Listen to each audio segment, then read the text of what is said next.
Magandang gabi po, Luzon, Visayas at Mindanao.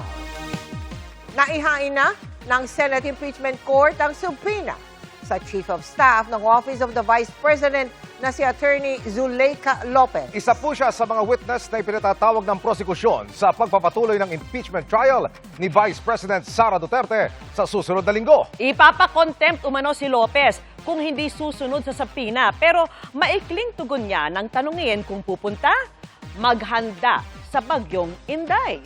Nakatutok si Sandra Aguinaldo. Nobody can just come in here and demand to transfer me in the middle of the night. I have my right. Isang araw matapos ipalabas sa impeachment trial ni Vice President Sara Duterte ang video ng umiiyak niyang Chief of Staff nung nakadetene ito sa kamera, dumating kanina sa Senado si Attorney Zuleika Lopez para makipagpulong sa Senate Secretary na nagsisilbing clerk of the impeachment court.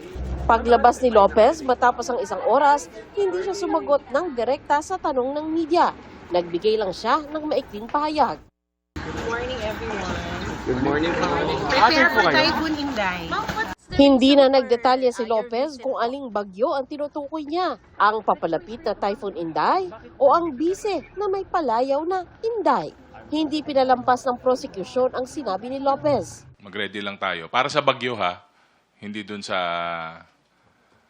impeachment kasi nakahanda naman po yung prosecutors. Matagal na nakahanda.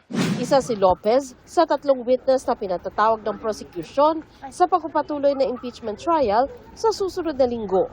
Pero ayon sa Senate Secretary, hindi ito ang pakay ng aid ng bise. Ang pulong tungkol lang daw sa mga bagay na inaayos para sa defense team ng bise.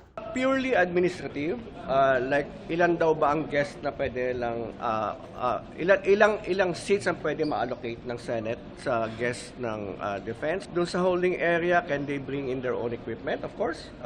They asked if they can bring in a refrigerator, a coffee maker. Sabi ko, yes. And then whether they can engage their own caterer. So, yes. So, yun lang naman. Napag-usapan rin daw ang security arrangement sakaling bumisita uli si Duterte sa Senado, gaya ng ginawa niya nitong Martes nang makipag-meeting sa kanyang mga abogado. Sabi ko, we're always ready to coordinate. No? In fact, I had the Sergeant at Arms with me in the meeting. I had also the head of our protocol. Sabi ni impeachment court spokesperson Attorney Reggie Tonggol na iserve na ang subpoena kay Lopez. Doon matatagpuan ang mga katagang fail not.